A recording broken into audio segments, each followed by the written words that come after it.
আজই যুক্ত হন, গড়ুন এক উন্নত ভবিষ্যৎ। এই বার্তাকে সামনে রেখে Bamutia block panchayat resource centre cum conference হলে অনুষ্ঠিত হয় ভারতের জনগণনা 2027 উপলক্ষে গণনাকারী ও সুপারভাইজারদের প্রশিক্ষণ কর্মশালা।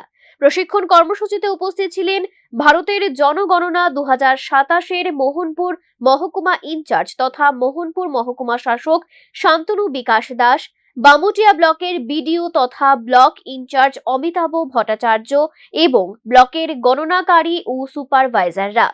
অনুষ্ঠানে বক্তব্য রাখতে গিয়ে মহকুমা শাসক শান্তনু বিকাশ দাস বলেন, দেশের পরিকল্পিত উন্নয়ন, সরকারি প্রকল্প প্রণয়ন এবং নীতি নির্ধারণে জনগণনা অত্যন্ত গুরুত্বপূর্ণ ভূমিকা পালন করে।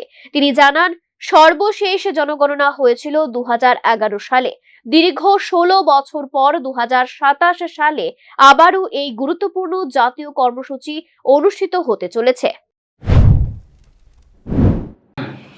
পুরোটা প্রসেস একদম সিস্টেমেটিক, আপনাদের মাঠে ছেড়ে দেওয়া হবে না। ম্যাপ টেপ করে আপনাকে মানে একটা রাস্তা দিয়ে দেওয়া হবে, রাস্তার কোন দিকে কি আছে সেই ম্যাপও আপনাদের দেওয়া হবে। What you have to do, you have to do the numberings, you have to do the listings. তারপরে আপনারা দুটো ফেজে হবে। প্রথম ফেজে তো হাউস লিস্টিং, হাউস নাম্বারিং হবে, তারপরে পপুলেশন ইনুমারেশন হবে। আর এবার সেন্সাসটা এই জন্য ইউনিক যে এবারের প্রথম সেন্সাস যেটা ডিজিটাল হচ্ছে, হ্যাঁ, এটাতে অ্যাপ ইউজ হচ্ছে, এখানে সেলফ ইনুমারেশন হচ্ছে। আরেকটা মিসকনসেপশন আছে, সেলফ ইনুমারেশনের যে পেজটা যেটাতে ব্যক্তি নিজের সেন্সাস নিজেই করবে, এটা কিন্তু ফাইনাল না।